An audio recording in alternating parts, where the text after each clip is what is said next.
Tony Beets, known as the King of the Klondike, is a legend in gold mining who has built an empire over decades. His latest decision to step away has left his family in tears. Beets is not your average gold miner, but he is a larger-than-life figure who turned dirt into dreams and a simple Yukon claim into an empire. Tony started out as a young man from the Netherlands chasing opportunity in Canada. He didn't stumble into success. It was the result of backbreaking work, risk-taking, and a bit of Viking spirit. From taming massive dredges to battling harsh winters, Tony proved that fortune favors the bold.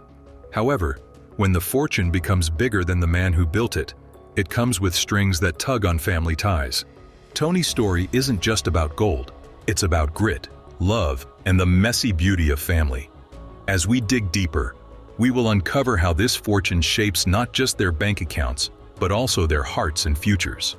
Before Tony Beets became the tough-as-nails mining legend, he was just a young guy from the Netherlands trying to find his way in the world.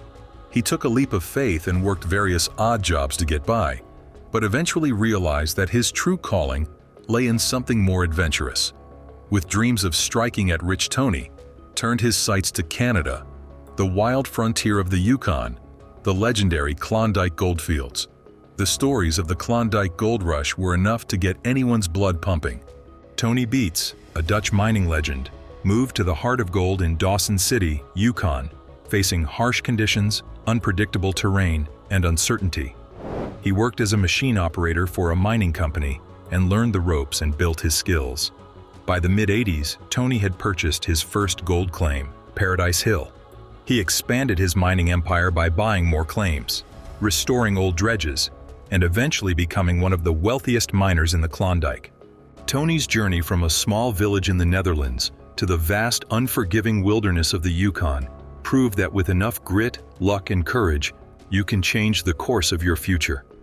His journey from a small village in the Netherlands to the vast, unforgiving wilderness of the Yukon proved that with enough grit, luck, and courage, you can change the course of your future. Tony's rise to fame was not just about finding gold.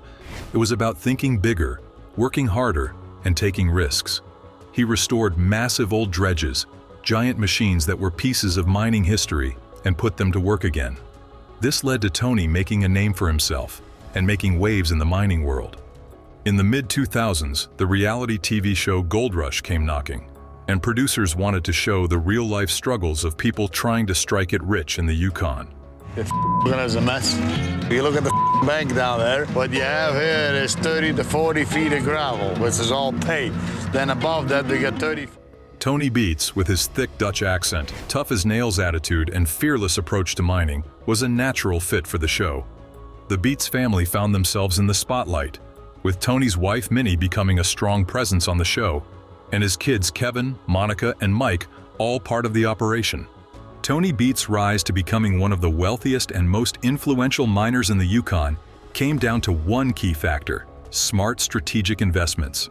He bought historic dredges, restored them, and put them to work, not just as tools, but as gold mines waiting to be revived. Tony Beets, a gold mining mogul, was able to uncover millions of dollars in gold through his ability to see hidden potential in things most people would dismiss. His use of dredges, workhorses, and land claims in the Yukon not only helped him secure valuable land, but also laid the groundwork for his long-term success.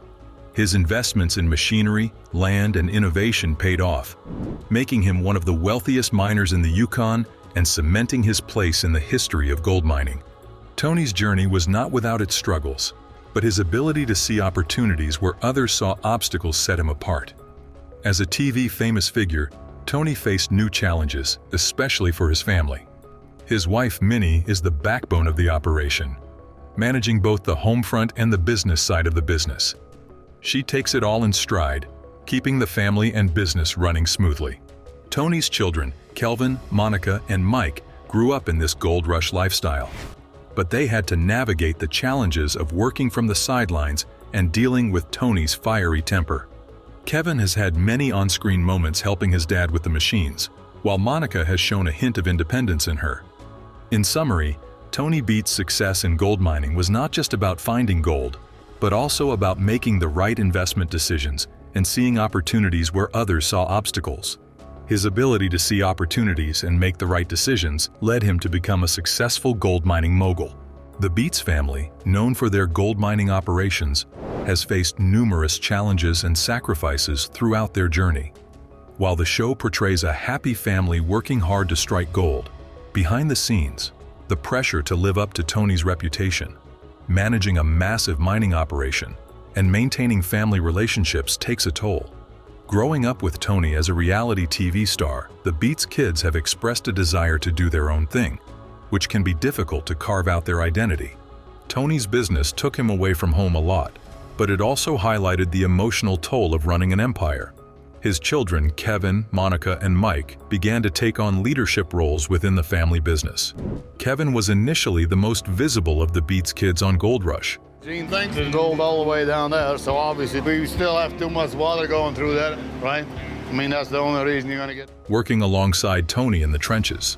However, over time, his role grew, and it became clear that he wasn't just Tony's right-hand man. Steady hand Kevin, who was learning the ropes, eventually became the most visible of the Beets kids on Gold Rush. Over time, Kevin's role grew, and it became obvious that he wasn't just Tony's right-hand man. However, stepping into his father's shoes came with challenges, such as the pressure to live up to his father's reputation and the cameras critiquing his every move. Monica, on the other hand, was more independent and willing to challenge the status quo. She brought fresh ideas to the table, making her a valuable asset to the family business. In conclusion, the Beets family's journey has been filled with challenges and sacrifices, but it is clear that fame and fortune come with a price tag. The next generation of a reality TV family, Monica and Mike Beets, is facing the challenge of balancing their family business with the pressures of being on a reality show. Tony Beets' legacy is a powerful and influential family business that requires constant attention, management, and decision-making. As the next generation takes over, Monica must navigate her own desires while maintaining the family name. Mike Beets, a quieter figure in the show, has also been involved in the operation for years, but has faced his own set of challenges. He has been learning the ropes and becomes even more crucial as the mining operation grows. Balancing a family business with the pressures of being on a reality TV show can be exhausting, as the weight of Tony's legacy is passed down to his children. Upholding Tony's legacy is both a privilege and a burden, as it involves knowing the blood, sweat, and tears that went into building the business. The family grapples with the weight of their name, and moments of tension within the family have forced them to reflect on their journey. Key moments include the time Tony faced a fine for operating an unlicensed dredge, when personal losses and family disagreements surfaced, and when Tony faced a hefty fine for operating an unlicensed dredge. The Beets family faces the challenge of balancing family and business, as working together isn't always smooth sailing. With fame, fortune, and the complexities of running a multi-million-dollar enterprise, making decisions can affect not just the bottom line, but also relationships. Conflict can arise, and decisions made may not always align with the best and worst in people, even within families who take the lead. However, the Beets family has also had moments of deep connection, such as the pride in Tony's eyes as his son takes on responsibilities, and the love between Tony and Minnie, who has been his rock through thick and thin. This brings us to the big question: will Tony's legacy unite or divide his family in the years to come? On one hand, the shared experiences and foundation Tony has built could bring them closer together, creating a strong family unit capable of weathering any storm. On the other hand, the pressures of maintaining a massive mining operation and the inevitable differences in opinion could create cracks that are hard to repair. The next generation of a reality TV family faces the challenge of balancing their family business with the pressures of being on a reality show.